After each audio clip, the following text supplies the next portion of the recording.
सीताराम राम राम सीताराम राम राम सीताराम राम राम सीताराम राम राम सीताराम राम राम सीताराम राम राम सीताराम राम राम सीताराम राम राम सीताराम राम राम सीताराम राम राम सीताराम राम राम सीताराम राम राम सीताराम राम राम सीताराम राम राम सीताराम राम राम सीताराम राम राम।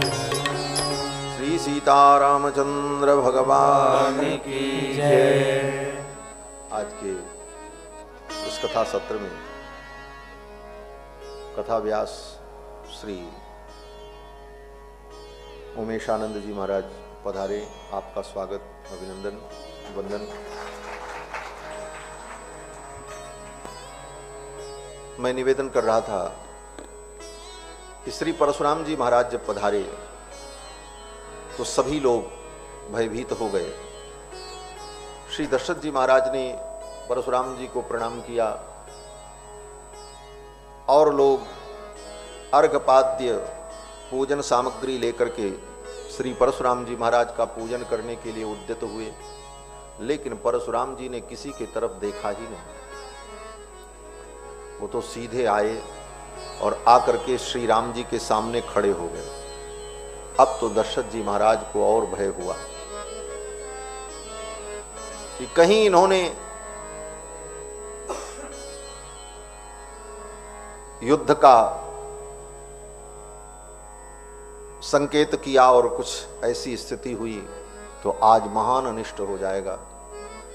दशरथ जी महाराज बड़े भयभीत हुए और इतने भयभीत हुए कि दशरथ जी महाराज बेहोश हो गए, गिर पड़े, मूर्छा आ गई दशरथ जी। और इधर श्री परशुराम जी राम जी के सामने आकर के खड़े हो गए। कोई भूमिका नहीं, कोई औपचारिकता नहीं, सीधे सीधे परशुराम जी ने कहा कि रामदास रथे वीर वीर्यम ते श्रूयतेद्भुतम। हे दशरथ नंदन राम, तुम्हारी वीरता को मैंने सुना है कि तुम बहुत बड़े वीर हो। वीर्यम ते श्रूयतेद्भुतम, तुम्हारे अद्भुत वीर्य को, पराक्रम को मैंने सुना है। क्या सुना है? तो परशुराम जी कहते हैं धनुषो भेदनम चैव निखिलेन मया श्रुतम। जनकपुर में आपने भगवान शंकर के माहेश्वर धनुष को आपने तोड़ा है, ये सब मैंने सुना है, देखा नहीं, सुना है। निखिलेन मया श्रुतम। और अगर ये सच है कि आपने भगवान शंकर के धनुष को तोड़ा है तो फिर आप मानव नहीं हो सकते, आप मनुष्य नहीं हो सकते। और यही संदेह दूर करने के लिए मैं आया हूं। कल की कथा में आपने सुना था, जनक जी ने पहले ही कह दिया था कि क्व गतिर्हि मनुष्याणाम पूरणे तोलने पिवा। कोई मनुष्य की क्या गति है कि इस धनुष को उठा ले और इस पर प्रत्यंचा चढ़ा दे? मनुष्य तो उठा ही नहीं सकता। और राम जी ने उस धनुष को उठाया और तोड़ दिया। इससे यही सिद्ध हुआ राम जी मनुष्य नहीं है। तब वे राम जी मनुष्य के रूप में लीला कर रहे हैं, परंतु ये नारायण है। परशुराम जी यही निर्णय करने के लिए आए हैं, अपनी शंका को दूर करने आए हैं। परशुराम जी ने कहा आपने उस धनुष को तोड़ा है, मैंने देखा नहीं है, केवल सुना है। सुनी बात पर उतना भरोसा नहीं करना चाहिए, इसीलिए मैं एक धनुष लेकर के आया हूं। इस धनुष का नाम है परपुरंजय। और जिस धनुष को आपने तोड़ा है उसका नाम था पिनाक। इन दोनों धनुषों को विश्वकर्मा ने बनाया था। और क्यों बनाया था? बोले एक बार सभी देवताओं ने मिलकर के विचार किया कि भगवान विष्णु को और भगवान शंकर को दोनों को आपस में लड़ा दो। कुछ लोग शांति से नहीं रहते, वो चाहते हैं दो लोग लड़ें तो उनको मजा आवे। ये देवता लोग भी ऐसी लीला करते रहते, भगवान की इच्छा थी। देवताओं ने विचार किया इन दोनों का युद्ध कराया जाए और देखा जाए कौन विजयी होता है।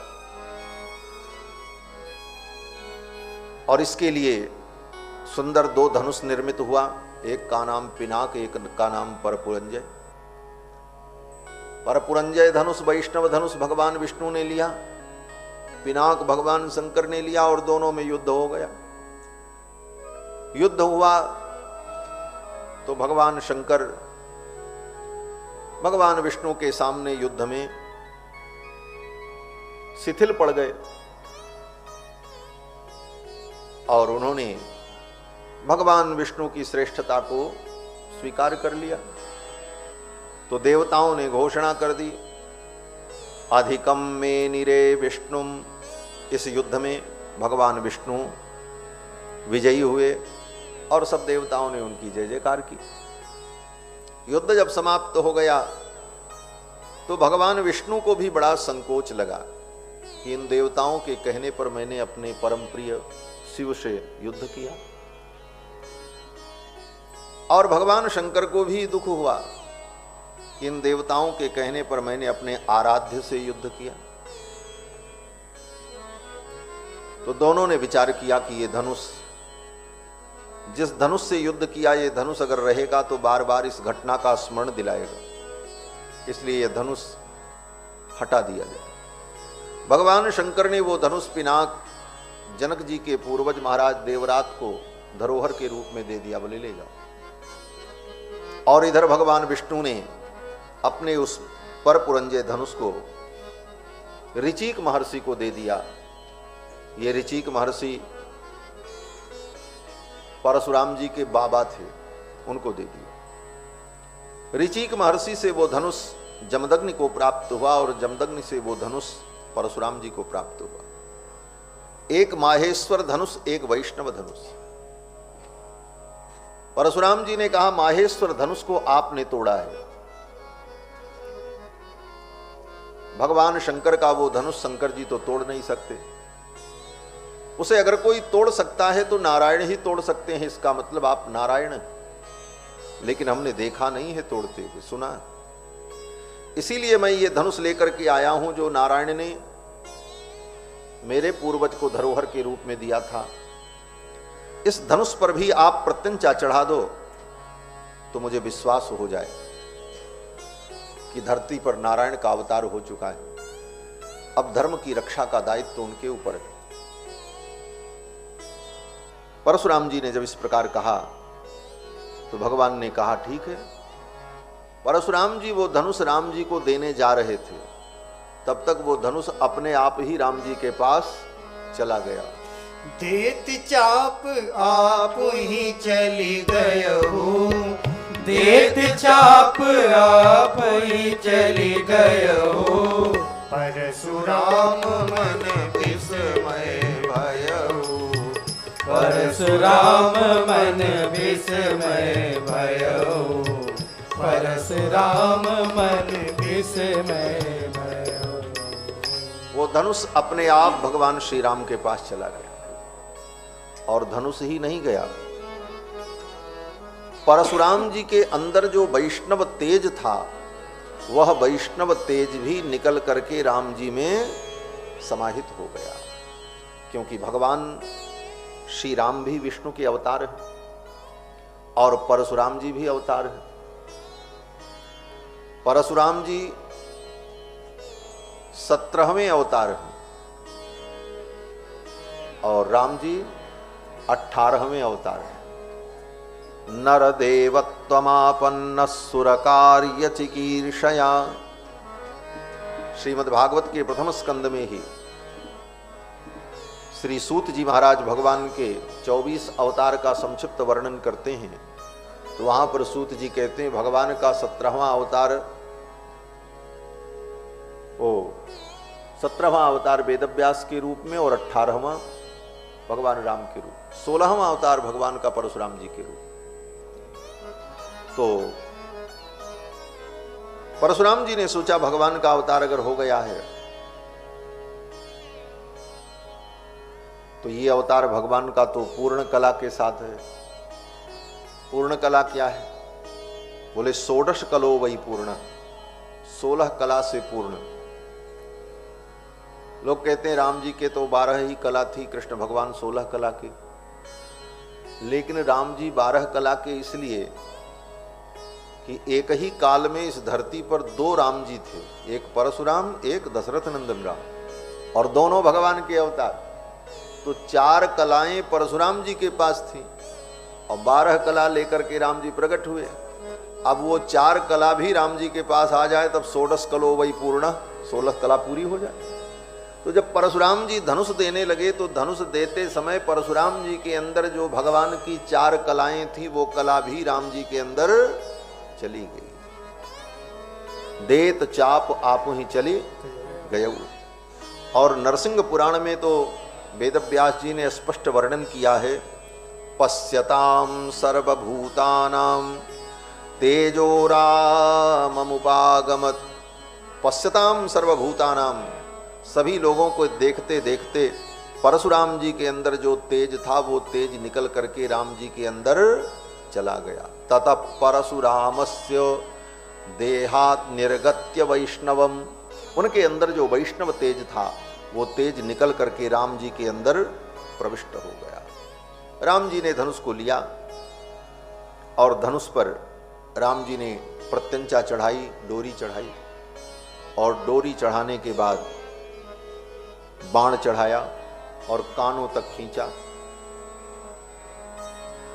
बाण चढ़ा करके राम जी ने जब खींचा तो परशुराम जी डर गए। परशुराम जी ने सोचा कहीं ये बाण इन्होंने मेरे ऊपर छोड़ दिया तब क्या होगा।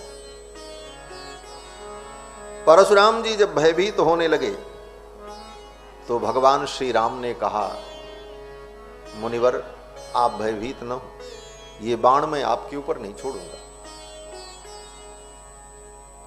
आपके ऊपर मैं इसलिए नहीं छोड़ूंगा कि आप ब्राह्मण हैं। ब्राह्मणों सीति पूज्यो में, आप ब्राह्मण हैं और पूज्य।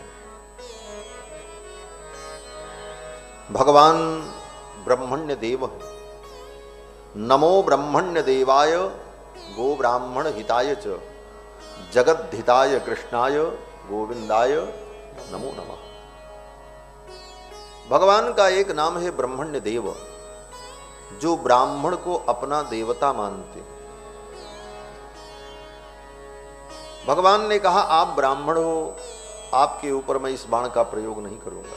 ब्राह्मणों से पूज्यों में, और आप पूज्य हैं, और इसके साथ साथ आप मेरे गुरु जी के रिश्तेदार हैं, गुरु जी के संबंधी हैं। कौन से गुरु जी? तो कहते हैं विश्वामित्र कृतेन च, मेरे गुरुदेव जो विश्वामित्र हैं उनके आप संबंधी हैं। विश्वामित्र जी से परशुराम जी का संबंध क्या है? बोले विश्वामित्र जी की सगी बहन परशुराम जी की दादी है। परशुराम जी की दादी और विश्वामित्र जी की बहन। विश्वामित्र जी की बहन का विवाह ऋचिक महर्षि से हुआ, जिनके पुत्र जमदग्नि हुए, और जमदग्नि के पुत्र परशुराम जी। तो भगवान श्री राम ने कहा ब्राह्मणों सीति पूज्यों में विश्वामित्र कृतेन च, आप ब्राह्मण हैं, पूज्य हैं और हमारे गुरुदेव के संबंधी हैं। तस्मात् शक्तो न ते राम मोक्तुम प्राणहरम सरम, इसलिए आपके ऊपर प्राण का हरण करने वाला ये बाण मैं नहीं छोड़ूंगा। लेकिन अब आप बताओ कि ये बाण मैं किसके ऊपर छोड़ूं? परशुराम जी से ही पूछा भगवान।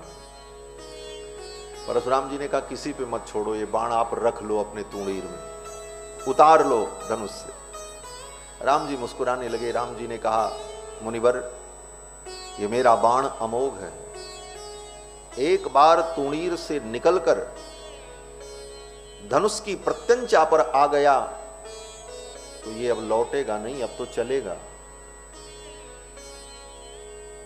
परशुराम जी डर गए। अब चलेगा कहाँ चलेगा, किधर चलेगा। भगवान श्री राम ने कहा देखो आप कहो, जहां जिसके ऊपर कहो उसके ऊपर इस बाण को मैं छोड़ दूं, आपके ऊपर तो मैं नहीं छोड़ूं, लेकिन ये बाण अब लौट करके तूणीर में नहीं जाएगा, अब तो ये बाण चलेगा। तब परशुराम जी ने भगवान से कहा हे रघुनंदन, आप अपने इस बाण के द्वारा मेरे पुण्यार्जित लोकों को नष्ट कर दो। अपने पुण्य के द्वारा मैंने जिन लोकों को जीता है, मेरे उन लोकों को आप समाप्त कर दो। इस बाण के द्वारा आपका बाण सार्थक हो जाएगा। फिर तो भगवान ने अपने उस दिव्य बाण के द्वारा परशुराम जी के पुण्यार्जित लोकों को समाप्त कर दिया। परशुराम जी ने कहा मेरी गति को आप बाधित मत करना, क्योंकि मेरी गति बाधित हो जाएगी तो मैं महेंद्र पर्वत पर नहीं जा पाऊंगा। परशुराम जी चिरंजीवी हैं, आज भी इसी धरती पर विचरण करते हैं। परशुराम जी कहीं गए नहीं। अश्वत्थामा,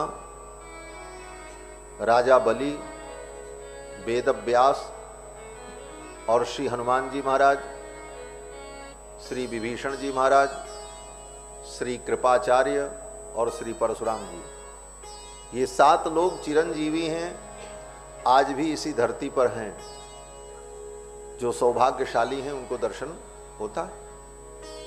अश्वत्थामा बलिर्व्यासो हनुमाश्च विभीषणः कृपः परशुरामश्च सप्तैते चिरजीविनः।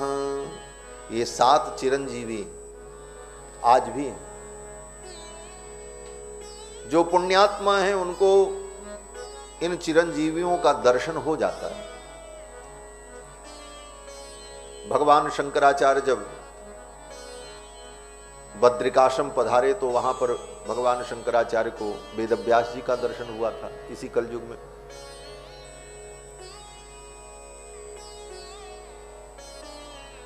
कथा है, भक्तों का चरित्र है। एक कोई भक्त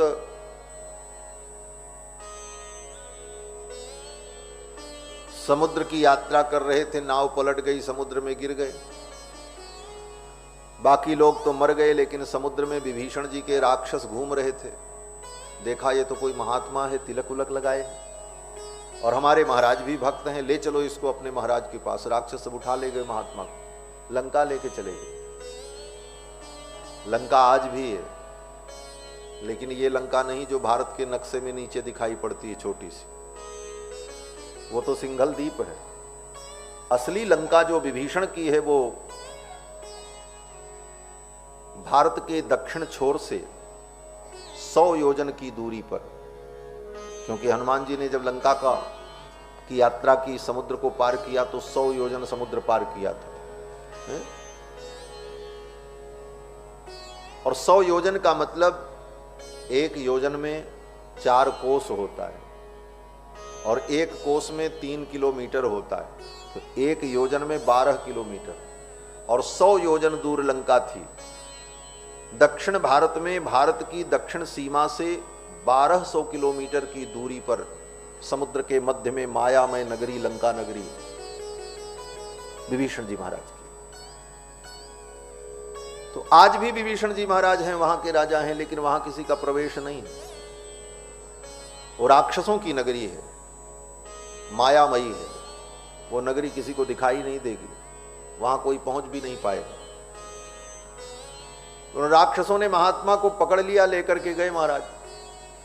वो तो राक्षस इस भाव से ले गए कि हमारे महाराज संत को देखेंगे तो प्रसन्न हो जाएंगे, और उन संत को पकड़ करके जब ले गए विभीषण जी के सामने, वहां तो सब बड़े बड़े राक्षस महाराज, राक्षसों की नगरी। स्वयं विभीषण जी महाराज राक्षस हैं, तो भगवान के भक्त विभीषण जी, लेकिन विभीषण जी देखने में बहुत सौम्य हो ऐसी बात नहीं, बड़ा भयानक रूप है विभीषण जी का। विभीषण शब्द सुन करके हमको आपको लगता है कि विभीषण जी बड़े सीधे साधे और बड़े शांत ऐसे दिखते होंगे, लेकिन हैं तो राक्षस, इसलिए उनका स्वरूप बड़ा भयानक है। और विभीषण शब्द का अर्थ ही होता है विभीषण माने क्या? विशिष्टो भीषण विभीषण, जो अत्यंत भीषण है, इसीलिए उनका नाम विभीषण है। विभीषण के सामने जब ले गए तो महाराज महात्मा रोने चिल्लाने लगे। विभीषण जी को दया आ गई। विभीषण जी ने कहा इन महात्मा को ये जहां कहे वहां पहुंचा दो। फिर ले जाकर के उन राक्षसों ने द्वारिका के किनारे, समुद्र के किनारे ले जाकर के उनको छोड़ दिया। तो आज भी विभीषण जी हैं, भक्तों को दर्शन हो जाता है। हमारे पूज्य स्वामी जी महाराज, अयोध्यानाथ मंदिर वाले पूज्य स्वामी जी महाराज, उनकी माता जी थी, सन 2000 में उनका शरीर पूरा हुआ था, आज से 23 साल पहले। तो माता जी अपना संस्मरण सुनाती थी। एक बार उनको भी विभीषण जी का दर्शन हुआ था श्री रंगम में। और श्री विभीषण जी महाराज कभी कभी अयोध्या आते हैं। अयोध्या में विभीषण कुंड है, जहां पर विभीषण जी महाराज राम जी के राज्याभिषेक के समय में निवास करते थे। आज भी विभीषण जी महाराज कभी कभी अयोध्या आते हैं दर्शन के लिए। हमारे पूज्य गुरुदेव भगवान श्री ब्रह्मचारी जी महाराज, परम तपस्वी, सकल शास्त्र निष्णात पूज्य गुरुदेव भगवान को भी 1-2 बार विभीषण जी का अयोध्या में ही दर्शन हुआ। तो ये चिरंजीवी दिव्यात्माएं आज भी धरती पर हैं। उन्हीं में श्री परशुराम जी महाराज भी, अश्वत्थामा भी आज भी जीवित है। उत्तराखंड में बहुत से लोगों को अश्वत्थामा का दर्शन होता है आज भी। और उत्तराखंड की संस्कृति बड़ी विलक्षण है, देवभूमि है। वहां आज भी लोगों के सिर पर अश्वत्थामा आते हैं। कोई घटना घटित होने वाली होगी तो अश्वत्थामा उस व्यक्ति के सिर पर आएंगे और बता देंगे ये घटना होने वाली। अभी भी उत्तराखंड में ऐसी घटनाएं होती रहती हैं। तो ये कृपा परशुरामश्च सप्तैते चिरजीविनः, इन चिरंजीवियों में श्री परशुराम जी महाराज भी हैं।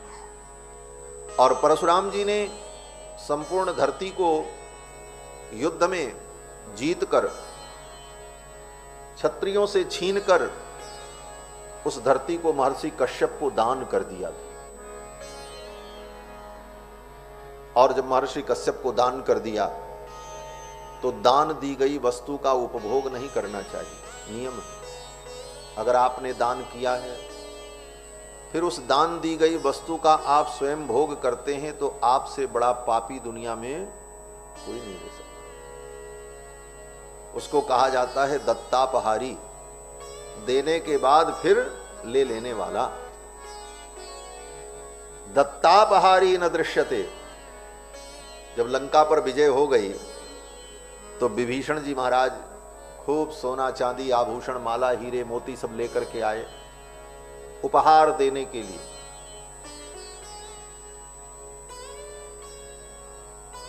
रख दिया राम जी के सामने, बोले ये उपहार है लंका के तरफ से आपकी सेवा।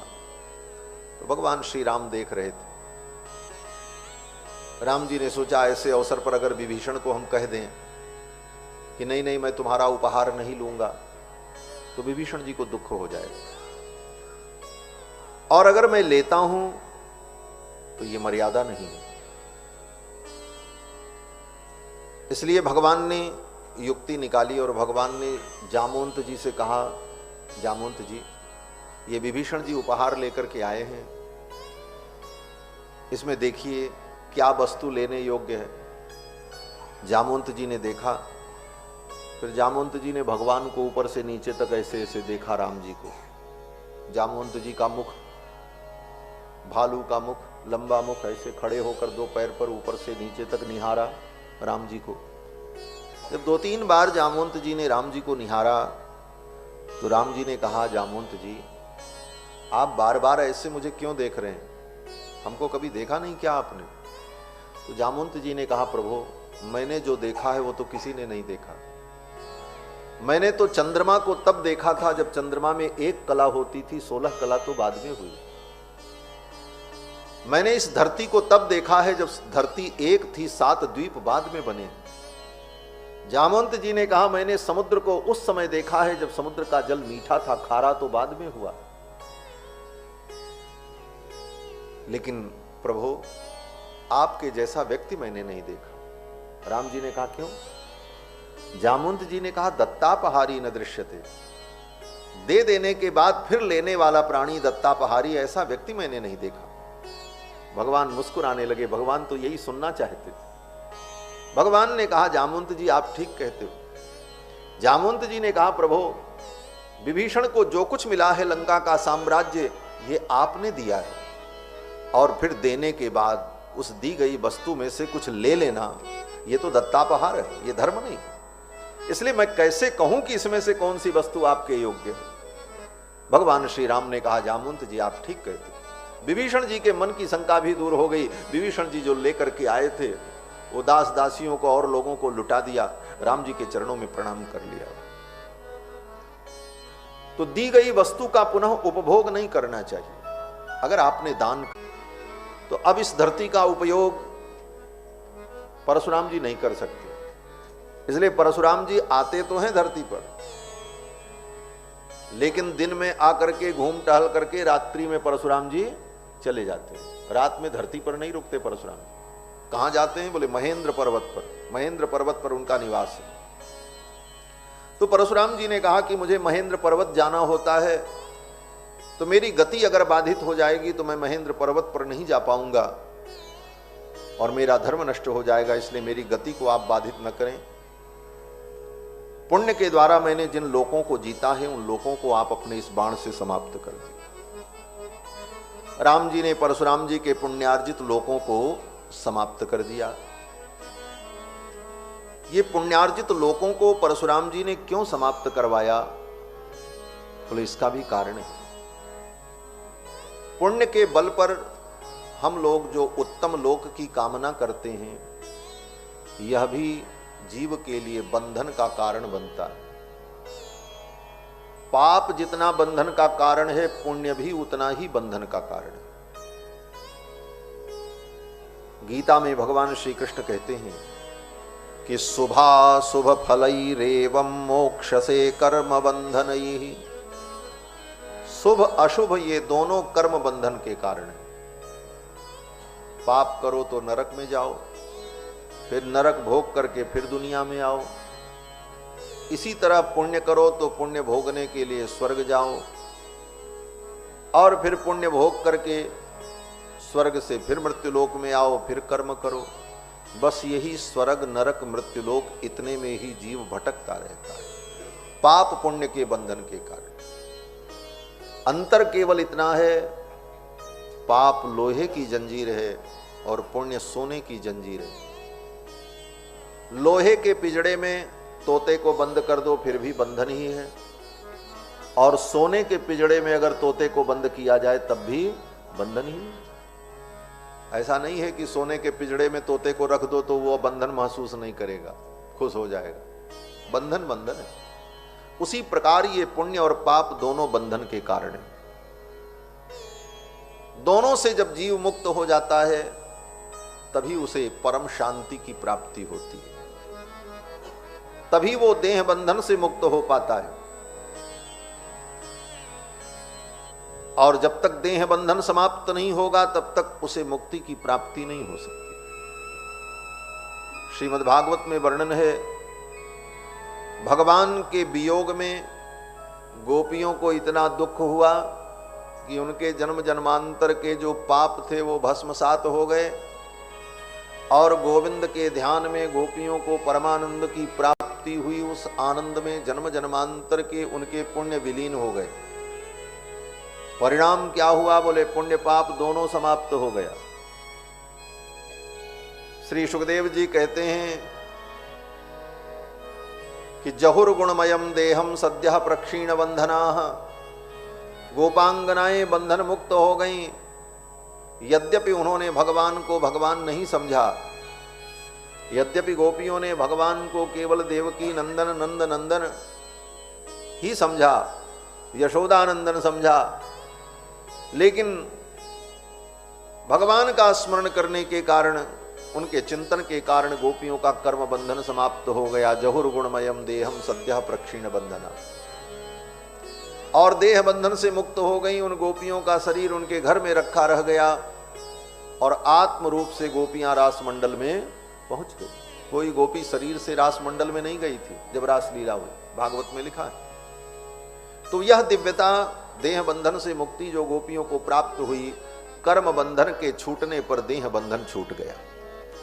यही विज्ञान है, यही वेदांत का सिद्धांत है। पुण्य पापे विधूय निरंजन परमम साम्यम उपैति। पुण्य पाप दोनों के समाप्त हो जाने पर जीव को परम शांति की प्राप्ति होती है। यह जीव निरंजन हो गया। अब ये पुण्य पाप दोनों कैसे समाप्त हो, क्या युक्ति है इसकी? तो कहते हैं जब सत्संग करोगे तब ये सब सारी बातें समझ में आएगी।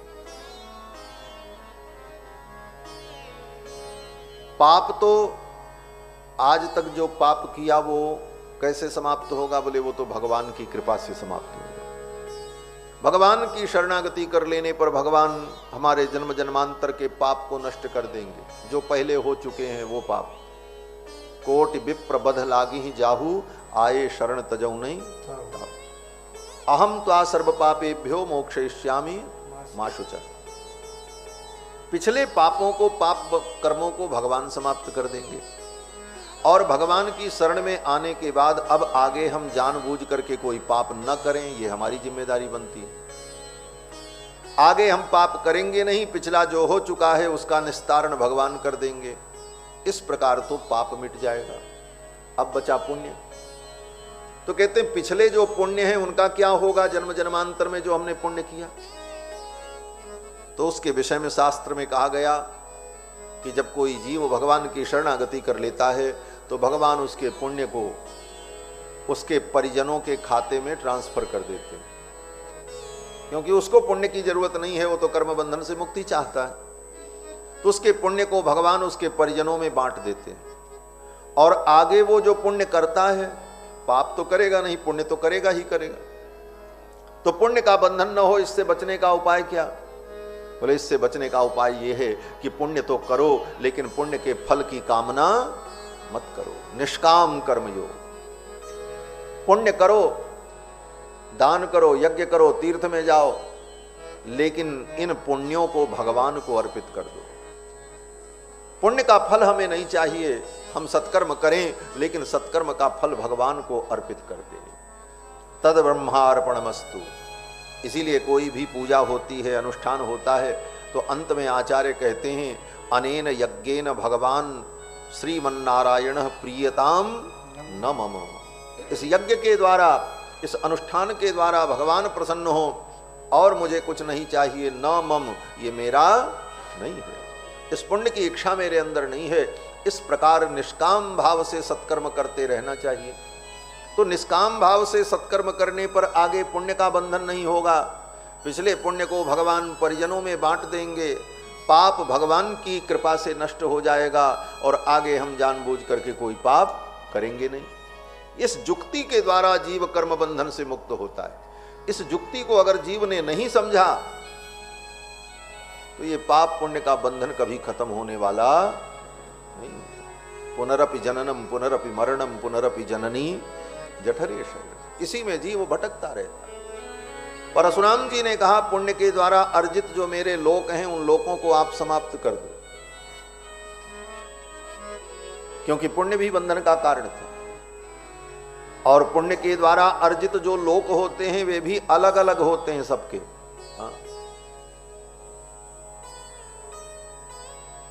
कहने के लिए स्वर्ग है, लोग कहते हैं अमुक व्यक्ति स्वर्गवासी हो गए। स्वर्ग कोई एक नहीं है कि कोई एक जगह हो जिसका नाम स्वर्ग है, वहां सभी जाते हो ना।